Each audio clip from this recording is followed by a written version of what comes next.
Salut et bienvenue sur le podcast du blog lesdessinsanimés.fr avec à ma droite Nico et à ma gauche Manu. Et devenez incollables sur les dessins animés en tout genre. Bonjour et bienvenue sur le podcast lesdessinsanimés.fr. Aujourd'hui nous allons vous parler d'un shonen qui a décrié la chronique, car aujourd'hui nous allons vous parler de Seven Deadly Sins. Et aujourd'hui, pour m'accompagner dans ma quête initiatique, j'ai avec moi Juju Bafi. Comment ça va, Juju? Ça va, toujours là, et oui. Bonjour à tous, tout va bien. Bon, très bien. Donc aujourd'hui, nous allons parler 7 péchés capitaux, n'est-ce pas? C'est ça. Nous allons parler de Seven Deadly Sins, qui est un shonen écrit par le prodigieux Nakaba Suzuki et qui est édité par la Kodansha et par Pika Édition chez nous, n'est-ce pas? Et qui a l'honneur, je dirais, d'être l'une des séries exclusives de Netflix. Oui. Une très bonne série. Très très bonne série. Et donc que nous allons pouvoir un petit peu résumer, bien entendu. Oui. Tu veux que je résume? Bon, ça peut être vite. Vas-y. Alors, en fait, là, tout simplement, au début, on voit le héros, donc Meliodas, oui, qui est un des Seven des oui. Excusez-moi pour l'anglais. Qui est en gros, on va apprendre que c'est le chef d'ailleurs, des 7, donc en gros des 7 péchés capitaux. Oui, tout à fait. Qui tient un genre de bar. Ouais, c'est ça. Voilà, il tient un bar itinérant, donc il peut se déplacer où il veut. Et en ouais. fait, il va faire la rencontre d'une fameuse Elisabeth, qui arrive, qui en fait, tout le monde parle d'une espèce de chevalier rouillé, complètement rouillé en fait, qui en fait, c'est Elisabeth cachée derrière, en fait, qui a aucun talent de guerrier, c'est juste qu'elle s'est cachée pour pas qu'on la reconnaisse, parce qu'Elisabeth est une princesse de Lyonesse. Voilà. C'est ça? Oui, c'est ça. Et du coup, cherche absolument, trouve refuge dans cette taverne pour justement se reposer, et parle avec avec Meliodas, et elle cherche justement les Seven Deadly Sins pour lui venir en aide. Et grand coup de chance, et du coup elle tombe sur Meliodas, qui est lui-même celle qu'elle cherchait, quoi. Et du coup voilà, l'aventure va commencer comme ça, la première saison, où ils vont aller à la rencontre de tous les autres qui sont tous éparpillés dans le monde. Voilà, c'est à peu près ça. Oui, tout à fait. Pour le début. C'est ça. Voilà, après ça va. Voilà, la saison 2, c'est autre chose. Voilà. Mais toute la saison 1, ça va être ça, c'est aller chercher le reste de l'équipage en gros. Et d'aider la princesse en fait. Voilà. Tout à fait. Pour résumer. C'est très bien. Voilà. C'est très bien. Après le royaume d'où vient Elisabeth, il y a les fameux chevaliers sacrés qu'on appelle. Oui. Et du coup qui sont des grands chevaliers d'élite en fait, qui ont des pouvoirs. Comme d'ailleurs les 7 péchés capitaux ont aussi des pouvoirs. Sauf que ils sont tous marqués d'une marque d'un animal, c'est ça? Oui. Tatoués sur leurs bras, donc c'est comme ça qu'on les reconnaît. Et en fait, à l'époque, ils étaient ensemble dans le royaume, ils étaient avec les chevaliers, quoi. Sauf qu'il y a eu un problème, ils ont été accusés d'avoir tué le fameux leur grand supérieur, maître, le plus grand maître des chevaliers sacrés. Le plus grand chevalier sacré, c'est. Voilà, donc du coup, ils sont tous partis en fuite, et du coup, ils sont tous séparés. Et ils sont même recherchés. Ils sont recherchés par les chevaliers sacrés.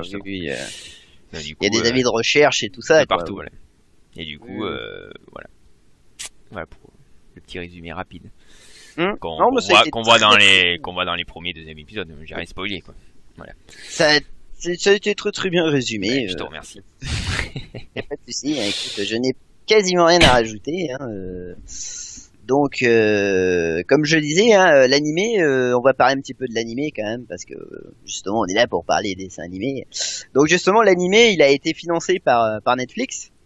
D'ailleurs, c'est un des premiers gros shonen, qui a été financé justement par des financements étrangers, je dirais, au Japon, qui a été réalisé par le studio A1 Pictures, qui est entre autres connu pour avoir fait des séries comme Sword Art Online, Black Butler, et j'en passe. Ils ont fait de très très bonnes séries. Ils sont très connus. Et donc C'est plutôt bien, je trouve, ce genre de truc, parce que au moins Netflix n'hésite pas justement à faire une grosse production et à mettre du pognon pour énormément d'épisodes, et ça fait du bien. Bah oui. Surtout quand on sait au jour d'aujourd'hui comment marche le système un petit peu typiquement japonais en ce moment, où les types veulent pas trop se mouiller. Ça fait vraiment du bien que Netflix arrive un petit peu avec ses gros sabots et rééquilibre un petit peu le truc, quoi. Et donc du coup, oui, c'est 24 épisodes la première saison et la saison oui, totale. oui, donc et pas mal. La Hein. deuxième c'est 24 aussi. Ouais. Plus les OAV, plus voilà. quelques OAV qui sont faits, enfin les OAV. Faut Ouais. pas plus dire OAV, c'est les hors-séries, voilà, qu'ils ont fait. Ils ont vendu ça. Oh là là, les saligots, ils ont vendu ça comme saison 2. C'est le seul truc. Oui, c'est ça, voilà. Oui, en fait, ça fait partie, ça suit, hein. C'est juste ça suit, en fait. Oui, non, oui, c'est pas vraiment des hors-séries puisque ça suit la série, donc c'est pas des... Ouais, mais c'est que des conneries, quoi. Pas de méchants. Oui, d'accord, oui. Pas de méchants, mais l'autre qui, enfin, il y a un épisode où ils font mettre café, quoi. Voilà. Oui, je suis d'accord. Pas des conneries. Je suis d'accord. Ouais. C'est juste pour ça, voilà. C'est Ouais. juste ça qui m'a. On peut signaler aussi que les compositions magnifiques, justement, sont celles de Hiroyuki Sawano, n'est-ce pas? Qui est très très connu parce que c'est le monsieur en ce moment qui est en train de monter en ce moment au Japon, car il a fait énormément de musique. Entre autres, il a fait les musiques de Blue Exorcist, de Kill la Kill et surtout de l'Attaque des Titans. Donc c'est vraiment le monsieur en ce moment qui casse la baraque, hein, qui a la hype. C'est ça. Il y a une grosse hype, et d'ailleurs les musiques sont vraiment, moi j'adore, j'avoue que j'aime bien ce qu'il fait. J'aime beaucoup ce qu'il fait. On peut le signaler, quoi. Et la réalisation a incombé à Tensai Okamura, qui est connu en fait pour avoir bossé un petit peu sur Cowboy Bebop, qui a bossé aussi sur Ghost in the Shell en fait. Hein. C'était un petit peu un homme de l'ombre. Il a bossé sur, il a été il est connu surtout pour avoir réalisé aussi Wolfrain. Il a bossé énormément sur vraiment des gros trucs, Darker Than Black, Kanan. Il a bossé aussi sur Blue Exorcist justement, ou en tant que réalisateur justement, ou en tant que storyboarder ou même scénariste en fait, hein, sur énormément de séries très très connues. Tiens, elle a même bossé sur Full Metal Panic, voilà. Donc voilà, quand même un mec qui a de l'expérience, quoi, justement, et c'est vachement intéressant d'avoir un type comme ça là sur une série comme Seven Deadly Sins, quoi. Donc voilà un petit peu pour un petit peu le background de la série et tout ça, justement. Nous pouvons toi justement, mon petit Juju, qu'est-ce qui t'a plu dans ce shonen? Est-ce que pour toi ce shonen a quelque chose d'original? Est-ce qu'il apporte quelque chose de plus par rapport à d'autres shonen ou pas du tout? Bah, original, pas plus que ça, je pense. C'est toujours pareil, hein, c'est toujours. Ah ouais. Donc, bah, non, je trouve pas. Non, ça me plaît parce que voilà, il y a pas mal de pouvoirs différents, il y a souvent des combats, quoi. C'est pas très plein. On s'ennuie pas, quoi, je veux dire. Après, je trouve les personnages attachants, et après, bon. Original, non, je vois pas où est l'originalité. Ouais. Moi si, je trouve que ce qui est intéressant dans Seven Deadly Sins, c'est qu'en fait, on est avec un shonen qui justement prend un petit peu les codes à contre-pied, en fait. Oui, tu veux dire, c'est pas toujours le héros, tu veux dire? En fait, c'est pas ça, c'est que au final, le personnage qui normalement t'as le shonen, on va faire un petit peu le shonen classique. Le shonen classique, tu as un héros qui va partir pour une quête initiative, qui va faire un power-up tout le long de la série. Voilà. Oui, je vois ce que tu veux dire. Et là, en fait, le héros est déjà monstrueux, c'est ça que tu veux dire. Voilà, c'est ça, en fait. Bah, ça devient un peu la mode d'ailleurs, hein. Ça commence à devenir. Et justement, ce que je trouve intéressant, c'est que ce n'est pas Méléodias qui a une quête initiatique. C'est Elisabeth, en fait. Oui, c'est Elisabeth. Techniquement, c'est Elisabeth qui est le héros de shonen. Mais sauf qu'elle est pas le héros de shonen. Oui. Parce qu'en fait, il a la Bulma c'est la Bulma de Seven Deadly Sins, quoi, tu vois. Oui, c'est ça. Bah, après. C'est la Après, c'est couillonne sûr qui que va tomber sur... le héros, quand il est audace, c'est sûr. Mais même si l'acolyte, déjà, ils sont tous monstrueux. Il n'y a pas vraiment de mecs qui soient nuls, quoi. Même les chevaliers sacrés, il n'y a pas de... Oui, justement, oui, En fait, oui. c'est ça, Et oui. on- C'est pour ça que ça part direct bien, c'est que tout le monde est à fond direct, quoi. Et en fait, on part avec un Méliodias qui est déjà monstrueux, enfin, qui mine de rien, et c'est là où est toute l'intelligence de justement de Nanbara, de Nabara, pardon, de Nakaba, pardon, de Nakaba, parce que justement, il réussit il réussit quand même à garder ce côté un petit peu shonen, dans le sens où malgré tout, nos protagonistes vont prendre en power-up. Oui, oui, oui, oui. Donc c'est assez marrant parce qu'il prend quand même les codes à contre-pied, mais d'un autre côté, il respecte quand même ses codes Mm. du shonen. Donc ça aussi, c'est très très intéressant, quoi. De toute manière, il faut savoir en fait que Nakaba Suzuki, en fait, il tire énormément son inspiration de deux personnes, de deux mangaka très connus. Le premier, bien entendu, c'est Akira Toriyama. Ce que je lui ai un petit peu reproché au début d'ailleurs. Parce que j'avais trouvé que ça ressemblait énormément à Dragon Ball. Le début de Seven Deadly Sins, j'avais trouvé que c'était presque une ressucée vraiment de la rencontre de Sengoku avec Bulma, quoi. Je sais Ouais. pas toi si ça t'a vraiment enfin moi ça m'avait vraiment gêné parce que je voyais presque que ça, quoi, tu sais, au début. Ça va que après, au bout des 4 premiers épisodes, ça tourne vite. On va dire, il se détache très très vite de ce truc-là pour vraiment rentrer dans quelque chose de nouveau, quoi. Ouais, ouais, non, ça va. Mais c'est vrai que bon, après, bien entendu, voilà, son autre modèle que j'adore, hein, n'est-ce pas? C'est Hirohiko Araki, le papa de JoJo's Bizarre Adventure. Ah bah oui. Parce qu'en fait, il faut savoir que, d'ailleurs, en parlant de ça, je trouve on pourrait faire des parallèles avec Seven Deadly Sins et Hunter x Hunter, parce que justement, je dirais que Suzuki, il est un petit peu comme Togashi dans Hunter x Hunter, c'est qu'ils vont venir briser les codes, Oui, c'est ça, un peu. justement, tous les deux à leur manière, hein, n'est-ce pas? Togashi s'est fait de manière très intelligente, il va venir casser les lignes de scénario, tout ça. Alors que Suzuki, lui, il va quand même essayer de respecter les codes du shonen, mais venir prendre un petit peu la mouture originelle à contre-pied, tu vois, pour venir justement chercher son originalité dans ses personnages, dans l'équipe qui va composer et tout ça, quoi. Donc, ce qui est assez intéressant justement Après, dans Seven Deadly Sins. après, dans le résumé, j'ai pas parlé pourquoi Elisabeth cherchait absolument les 7 péchés capitaux. C'était pour sauver le royaume de Lyonesse, parce qu'il y a un complot entre les deux grands chefs des chevaliers sacrés. Et du coup, elle s'est échappée pour justement qu'elle vienne les aider pour justement sauver Lyonesse, parce que justement, elle sait qu'il y a un complot qui se prépare. Et le complot, c'est qu'ils veulent libérer des démons. Spoil un peu, mais bon. Ils veulent faire revenir une ancienne entité sur Terre, quoi. Donc, bien sûr, elle vient sur son coup. Ouais, tout à fait. Voilà, et du coup, voilà. Après, on va parler peut-être des autres. Moi, ce que j'aime aussi dans Seven Deadly Sins, c'est que les phases d'action sont très très bien amenées. Il y a justement ce côté-là où il s'inspire aussi beaucoup de Araki. C'est que c'est toujours des phases de combat qui t'emmènent sur un enchaînement de cliffhanger, quoi.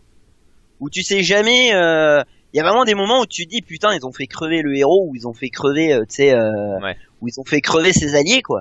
Et au final, non, tu te rends compte que le mec a contré par un truc, tu sais, ou par un pouvoir, et ça c'est vraiment dans le style Hiro Araki où les combats, même si tu as de l'action pure, tu as de la force et de la puissance pure, sont quand même intelligents dans le sens où c'est toujours un contre qui va amener un contre qui va amener un contre. Ça.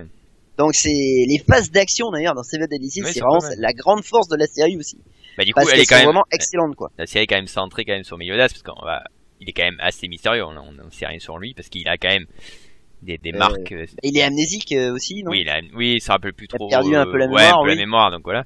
Mais bon, et en fait, tous les membres des Seven sont peuvent vivre, enfin, ils sont quasiment presque immortels, quoi. Oui, c'est ça, oui. Le truc, C'est ça le point fait plus de commun. 3000 ans qu'il est là Ouais. et il est toujours un jeune homme, quoi. Voilà. Oui, oui, tout Faut à fait, oui. Oui, c'est Et le en point fait, commun, oui. Et en fait, donc, du coup, il a des marques, quand il s'énerve vraiment, on voit qu'il a des marques spéciales et tout le monde se demande ce que c'est, quoi. Et en fait, il perd un peu la raison, tout ça, donc on va même jusqu'à la saison 2. Et on va découvrir un peu ce qui est vraiment ce personnage mystérieux, quoi. Parce qu'il est quand même... Parce qu'en mode normal, il est fort, mais presque les autres sont aussi forts que lui, quoi. C'est juste que dès qu'il pète un câble, il perd un peu la raison, un peu à la Naruto, quand il a le démon en lui qui vient en lui, quoi. On sait qu'il a quelque chose, ça se voit dès le début, carrément. On sait qu'il a un démon en lui, mais on sait pas pourquoi.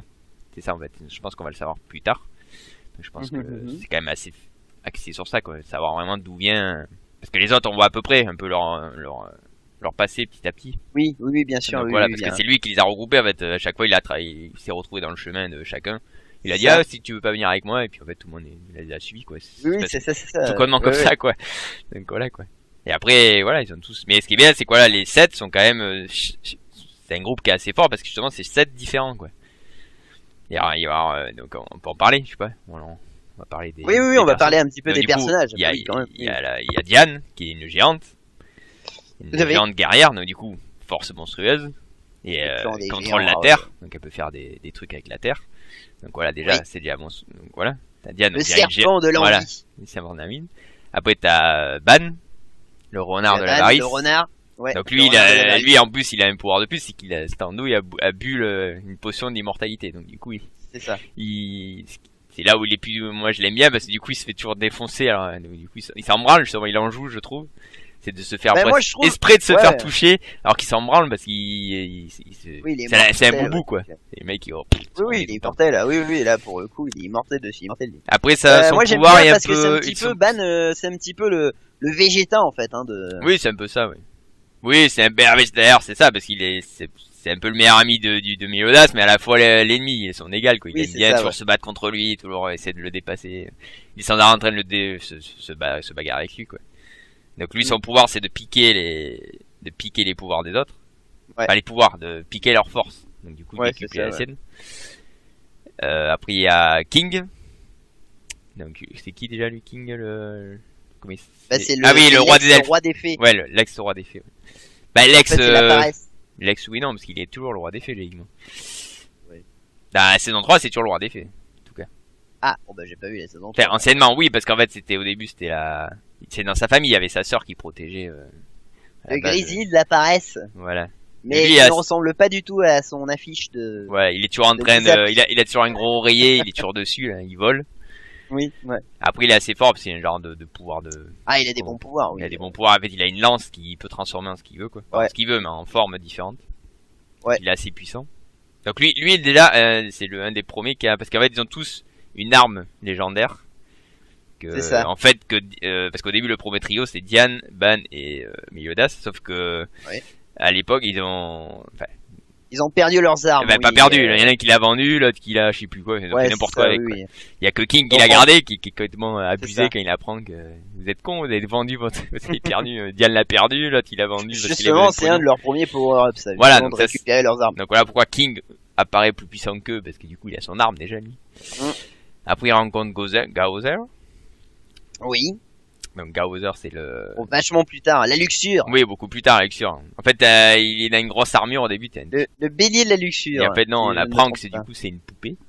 En fait, il a été créé C'est par un un grand mage. homonculus. Voilà. Ouais, Oui, c'est un voilà. homonculus en fait. Hein, c'est un être créé par alchimie. quoi. Donc lui aussi, il a Voilà. son arme déjà. C'est genre c'est deux arcs jumeaux là.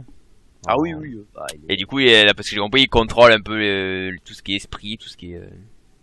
C'est ça un peu son pouvoir.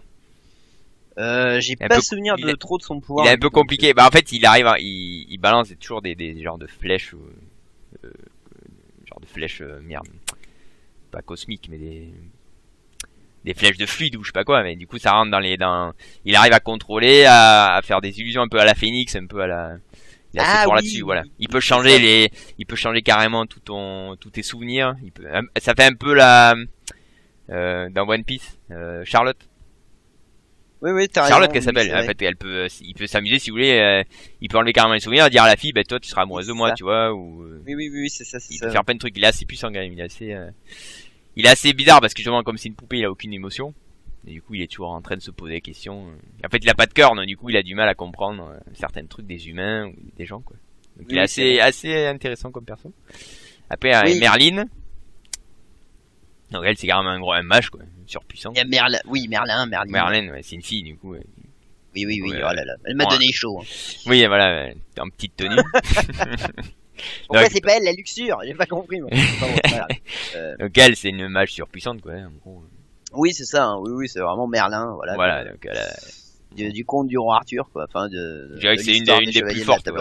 Je pense qu'il y a quand même des jeux plus ou moins. Je pense que la moins forte, c'est quand même Diane. Je suis un peu déçu par Diane, quand même. Parce qu'elle est, Diane, c'est pas déçu, c'est qu'elle est, c'est une natte qui est vachement gentille, donc du coup, qui se fout pas tout le temps à fond. Faut vraiment l'énerver pour qu'elle s'énerve bien, quoi. Oui, c'est ça. Ouais. Elle est trop. Le problème, c'est qu'ils ont pas. Je pense qu'il y aura encore un autre power-up, je pense, à venir de toute manière. Oui, bah, je pense que oui, parce que là, on va pas spoiler la saison 2, mais. Non, mais voilà. Obligé, oui, il va être obligé, quoi qu'il arrive. Comme dans tout bon shonen, oui. voilà. Ils vont peut-être trouver d'autres armes, ou alors Merlin va. Ouais, faire ils vont remettre à niveau. Parce que Merlin leur crée des trucs. C'est elle, c'est Merlin qui avait créé l'armure de Gozer. Oui, ouais, c'est elle qui avait créé l'armure de Gozer. Elle a créé plein de trucs, voilà. comme ça. D'ailleurs, qui lui avait dit de ne pas l'enlever en plus. Ouais. Oui, voilà. Et après, il y a Escanor, le dernier. Alors lui, par contre, je suis désolé. Oh, lui, je le connais pas, non. Moi non je suis en train de voir la saison 2, je sais pas fini, donc je sais pas son pouvoir, et il a l'air d'avoir une tête plus adulte. Donc après, j'ai juste sur la vidéo de recherche. Donc je suis désolé pour... Bon, moi je vous spoilerai pas, vous verrez comme moi la suite. Oui, voilà, ouais. Mais Escanor, ouais, j'ai pas vu le dernier. Ils sont en train de le chercher, le dernier. Ouais, j'ai rien vu, moi, encore, voilà. donc, de la septième. Et Meliodas est accompagné toujours d'un cochon qui s'appelle Hawk. Alors ça, par contre, ils l'ont pas trop... l'élément comique. Ouais, mais ils ont pas trop expliqué qui s'y fout là, quoi, parce que apparemment quand il déplace son espèce de taverne, c'est un gros cochon. Apparemment, ce serait sa mère, il a dit. C'est Mama Hawk, ouais. Oui, Mama Hawk. Alors, d'où ça sort ces trucs? Ils ont pas trop expliqué. C'est l'élément comique, cochons. d'accord? Ouais, c'est le cochon. C'est les cochons qui parlent, voilà. C'est ça, c'est tout. Ouais, c'est un peu... Oui, il faut peut-être pas chercher à comprendre. Oui. Après, est-ce qu'il aurait pas lui-même des pouvoirs quelque part, parce que... Bah, il a des pouvoirs, parce que il a des pouvoirs, sans spoiler, on va pas spoiler, on vous laissera. On va pas spoiler, mais je pense qu'il a des pouvoirs, donc... Il les aide pas mal, quand même, au moins il les aide. Mais après... Après, oui, il doit venir, on sait pas trop ce qu'il est encore, on va peut-être le savoir, mais après il a rencontré Meliodas, quand même, il a rencontré Meliodas après que le royaume de Lyonesse, ils les ont fait dégager, quoi. Oui, c'est à ce moment-là qu'il l'a rencontré. Donc il connaît pas le passé de Meliodas, complètement. Oui. Donc voilà. Non, mais c'est le personnage un peu mignon et un peu comique du truc, voilà. Donc voilà, ça c'était... Comme Happy peut l'être dans Fairy Tail, ou Plou dans Rave, ou... Voilà, c'est le petit personnage mignon. Après, côté chevaliers sacrés, les deux plus puissants, bah, c'est Hendrickson et Dreyfus. Donc c'est les deux grands chefs c'est ça. Qui complotent, sacrés, les fameux comploteurs. Et après, il y en a plein d'autres, mais on va pas tous les citer. Après, si, il y en a un, Gil Thunder, qui est en fait l'ami un peu d'enfance de Meliodas. Le mec du vent, là, Hauser, que j'aime bien, moi. En fait, c'est le meilleur ami de Meliodas. C'est ça, ouais. Voilà. Enfin, c'était l'ex, voilà, oui, c'était... Enfin, on va rien dire. C'était l'ami, puis bon, on va rien dire. Voilà, c'est ça, ouais. Ça va être on va comprendre pourquoi ils se sont fâchés, ouais. Voilà, vous comprendrez dans la série pourquoi ils se fâchent. Et du coup, oui. Enfin, quand il était petit, il était déjà à la même taille, Meliodas. Voilà, c'est juste qu'il a connu. En fait, ils ont connu tout le monde, malheureusement. Eh oui, vu qu'ils étaient eux-mêmes des chevaliers sacrés, enfin un groupe des chevaliers sacrés un peu spécial. Mais du coup, la saison 2 va expliquer d'où vient un peu Meliodas, parce que justement, ça va commencer à être un peu plus centré sur... D'ailleurs, même les membres des Seven ne connaissent pas vraiment son passé, quoi. Même eux se demandent qu'est-ce que c'est cette marque. Justement, ça les inquiète, quoi. On a quelques pistes. Voilà, ça les inquiète qu'il ait des traces comme les ennemis qu'ils vont affronter. Donc de démons. Il a des pouvoirs de démons, c'est sûr, mais pourquoi? Pourquoi il serait gentil?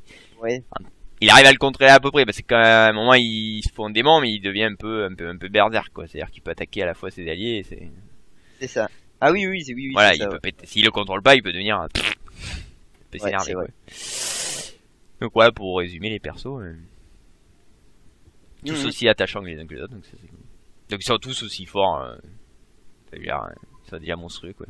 D'ailleurs, ce qui me fait rigoler, c'est surtout Ban, voilà, qui était enfermé depuis 10 ans dans une prison. Bah, il s'en fout, lui. Parce qu'en fait, pendant ils savent qu'il y en a deux qui sont faits. Oui. Au tout début, on sait qu'il y en a un qui s'est enfermé et un qui est mort, techniquement. Oui, c'est ça. Et du coup, il y en a un qui s'est fait enfermer, voilà, voilà. ils savent qu'il est. Et du coup, le problème, Non, c'est qu'il il s'est laissé enfermer, quoi. C'est ça. Voilà, C'est ça qui est rigolo. Non, bah c'est marrant. Non, mais Ban, il est excellent, il a la classe, quoi. Donc voilà, pour résumer. Personnage qui pète la classe, ouais, c'est génial.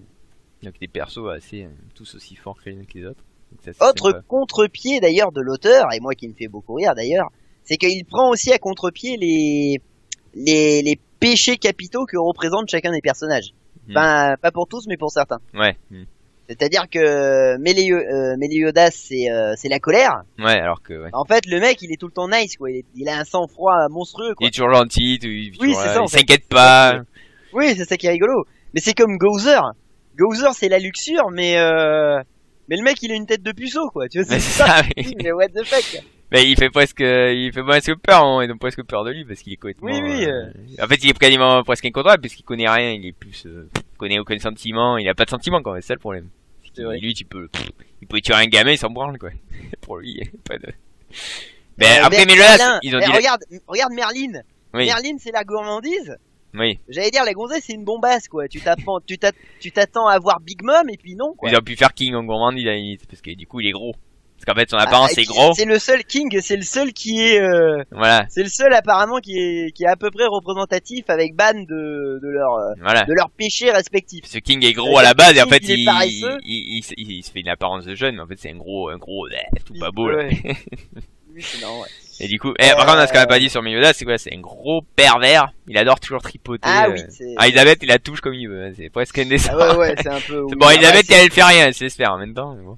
Akira Toriyama, si tu nous écoutes. Voilà, c'est ça, ouais, c'est Ah, voilà, un gros il a pervers, quoi. bien les vannes un peu pipi caca et un peu cul. Et bien sûr, toutes les filles sont amoureuses Merci, de lui, quoi. donc voilà, quoi. Ah oui, Que ça oui, soit oui. Diane, Elisabeth. Ah bah Diane, elle est à fond dessus, quoi. Ah, Diane, elle a fond, Elisabeth. Bah, Diane aussi, elle a perdu la mémoire, aussi, donc, non, on l'a pas dit aussi. Ouais. Diane, voilà, elle a aucun souvenir de son Ouais, passé. oui, elle se souvient pas de son passé, oui. Oui. D'ailleurs, Et elle se derrière, il y a, Ah, voilà. ben là, en ce moment, dans la saison 2, on voit qu'elle a des trucs qui se passent. Enfin, elle a ses yeux qui changent, donc on sait pas en gros ce qu'elle a, en gros. On a l'impression qu'il y a peut-être quelque un peu wear up. Je sais pas, ouais, je pense qu'il y a un truc qui fait que, on sait pas encore, en fait, elle est en train de faire des arrêts où elle perd la mémoire assez souvent, elle la retrouve, donc c'est un peu, à un moment donné, on va savoir après ce qui va se passer. Bah, de toute façon, c'est une des meilleures, techniquement, c'est une des meilleures de son clan, quoi. À Oui, l'époque. oui. Bah, c'est la dernière, surtout. Voilà, après son attaque, elle, c'est un marteau, elle a un gros marteau. C'est la Après, dernière la- de son clan, donc. Oui, la dernière de son elle clan peut être la et, meilleure, hein. et comme arme, elle a un marteau. Ça va pas préciser Oui. les armes, ouais. Ouais. Et du coup, Elle contrôle la terre, j'aime bien Ouais. d'ailleurs. après, on n'a pas vu tous ses pouvoirs, je pense encore. C'est pas vraiment Elle joué est à bien un fond, élément là qui est assez sympa, ouais. Elle fait des trucs assez sympas avec son élément de la terre. Moi, j'avoue Ouais, elle que... peut faire la terre, elle peut se transformer en métal aussi. Mais ça, elle le fait pas souvent, c'est dommage. Non, elle le fait pas souvent. Bah, je te dis, voilà, elle est pas très guerrière, elle est plus, ouais. Si tu la fais chier, elle va se battre, mais sinon, bon, un peu. Après, Meliodas, bah, lui, tout ce qu'il a, c'est, en fait, son attaque, c'est le contre total, en fait, il contre n'importe quelle attaque. Ah oui, ça c'est génial. Donc, oui, c'est assez justement, surpuissant. C'est pour ça voilà. qu'il est monstrueux, quoi. D'où la quintessence des combats, quoi. Voilà. Après, Ban, il a un genre un Muchaku. C'est un Muchaku à trois branches, bah, c'est un nom. Ouais. Muchaku, c'est un nom, non? Muchaku à trois branches. Mais je suis toujours, ouais, mais je me pose toujours la question, est-ce que c'est vraiment ça son arme légendaire? Bah, je crois pas qu'il ait retrouvé, lui, hein. Je pense que Moi aussi, ouais, je sais pense pas, en qu'il fait, a, que il a c'est juste ça. ça. En fait, non, parce qu'il sert un peu de tout, en fait. Même à un moment, il prend d'après un moi, assaut, en c'est fait, pas son arme, voilà, non, je ouais. pense pas qu'il ait encore reçu, ouais. Oui, ouais, ce que j'allais dire. Ouais, je pense pas que Il est déjà assez fort comme ça, je pense qu'il a pas reçu. Mais tout le monde l'a pas encore, hein. Bah, tous l'ont, sauf tout eux, le en monde fait. ne l'a pas, oui. Il manque plus que je crois que, si Meliodas la récupère, là. Et je pense que lui, il l'a pas encore, Ben.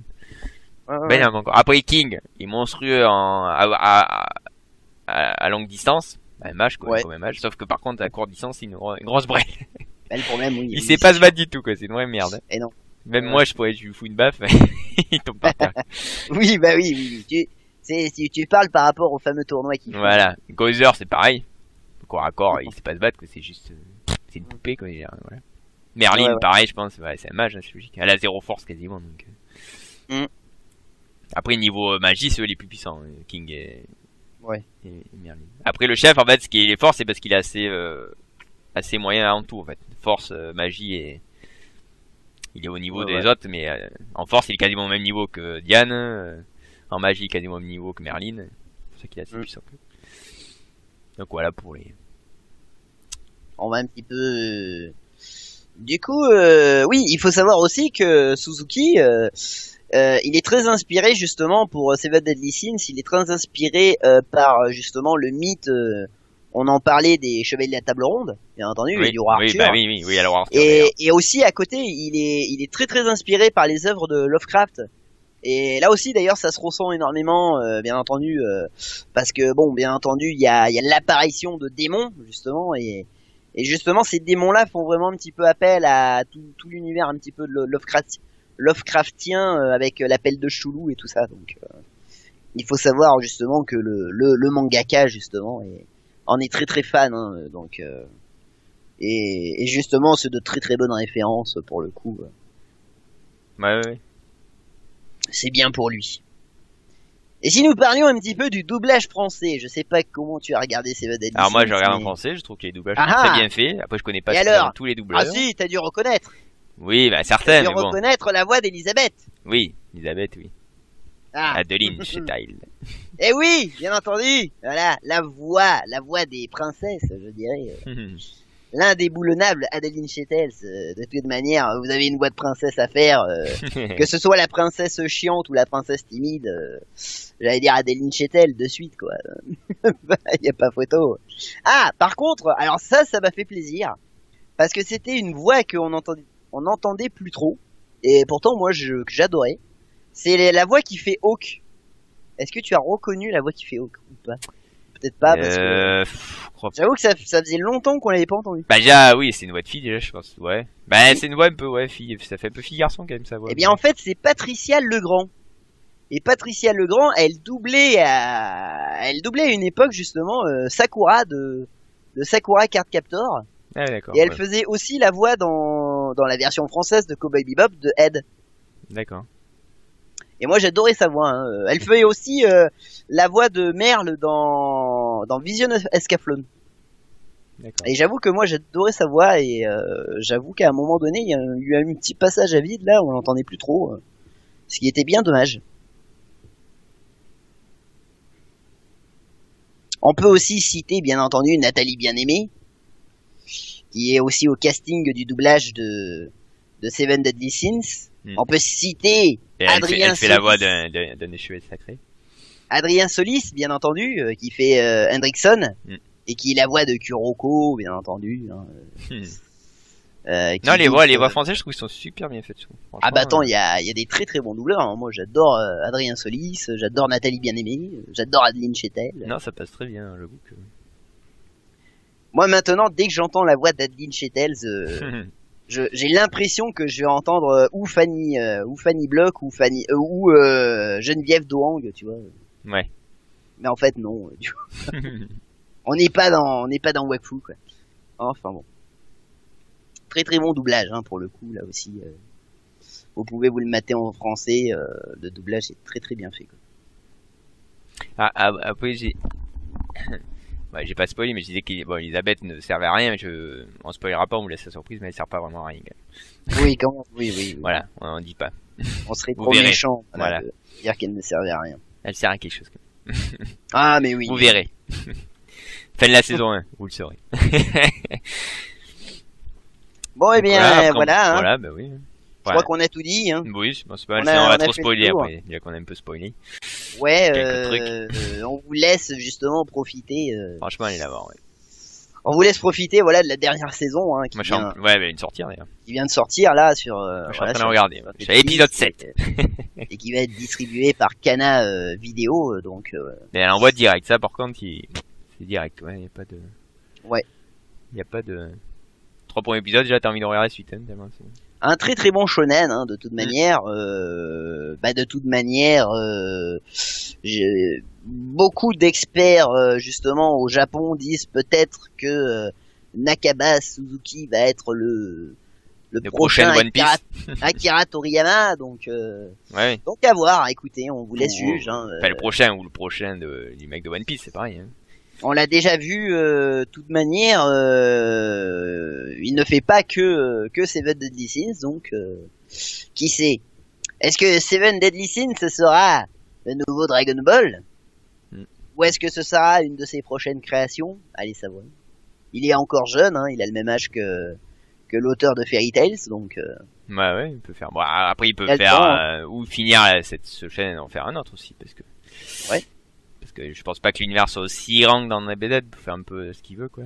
Je sais pas. Mais Bon, après, c'est un univers fantasy, donc... Oui. Oui, après, il peut, tu vois, Donc le monde est ouvert, hein. Oui, non, c'est sûr. Il peut aller loin, hein. Ah là là, oui. Bon, sur ce, les enfants, nous allons vous laisser. N'est-ce pas? À vos occupations et vaquer à vos distractions préférées, mater des dessins animés. Sur ce, mon petit Juju, je te laisse repartir. Oui, je m'en vais. Oui, t'es en bas. Je vais regarder la suite. Je me retire. Je vais regarder la suite. Voilà. Je spoilerai dans les commentaires. Je te laisse regarder la suite, bien entendu. Nous nous retrouvons pour un prochain podcast. Les petits loulous, allez, salut! Salut!